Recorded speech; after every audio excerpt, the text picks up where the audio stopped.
হ্যাঁ, নেক্সট যখন আপনার বিয়ের সময় হবে তখন কেমন ছেলে চাইবেন? অবভিয়াসলি লয়াল, তারপর হ্যান্ডসাম না হলেও চলবে, সমস্যা নেই, লয়াল হলেই চলবে। আমার মনে হয় আপনার নসিবে লয়াল নাই, কারণ আপনি লয়াল বলার পর পরে একটা মাথায় বাড়ি গেছেন। কি মনে হয়? যা হয় আর কি, ভগবান যার সাথে লিখে রাখছে তার সাথেই হবে। আচ্ছা ঠিক আছে, যদি কখনো দেশের প্রধানমন্ত্রী হইতে পারেন তাহলে কি করবেন? এই দেশের ছাত্রীগুলাকে দেশ থেকে বাইরে পাঠিয়ে দিব, দেশের বাইরে। কোন দুঃখে? কারণ ওরা এখানে থাকতেছে, মেয়েদেরকে কষ্ট দিচ্ছে, ওই দুঃখে। ভালো কিছু করতেছে না, দেশের খারাপই করতেছে। আচ্ছা ঠিক আছে, আপনি লাস্ট কবে কেঁদেছেন? কালকে রাতে। কেন?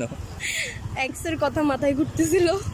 ও আচ্ছা, যে বিষয়ে কাঁদছেন সেই বিষয়ে আসলে দর্শকদের কি বলতে চাইবেন?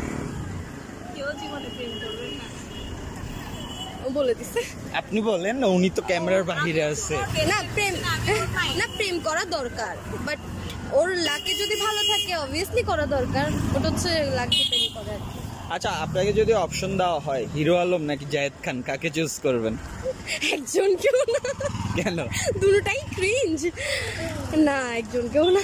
আচ্ছা তাহলে আপনার সেলিব্রিটি ক্রাশ কে? সেলিব্রিটি শাহরুখ খান। শাহরুখ খান? হ্যাঁ। কতটুকু পছন্দ শাহরুখ খান? অনেকই পছন্দ। কার না পছন্দ?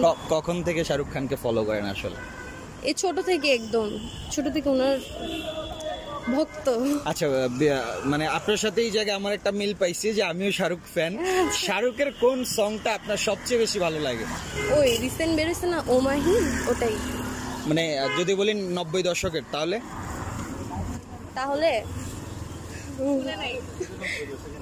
না, এটা তো না।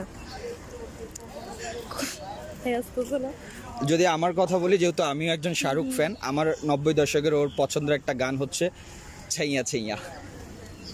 আপনি শুনছিলেন? কেমন লাগে ছাইয়া ছাইয়া? ভালোই।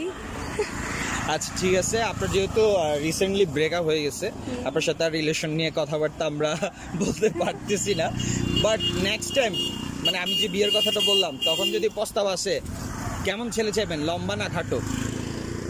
লম্বা। লম্বা? হ্যাঁ।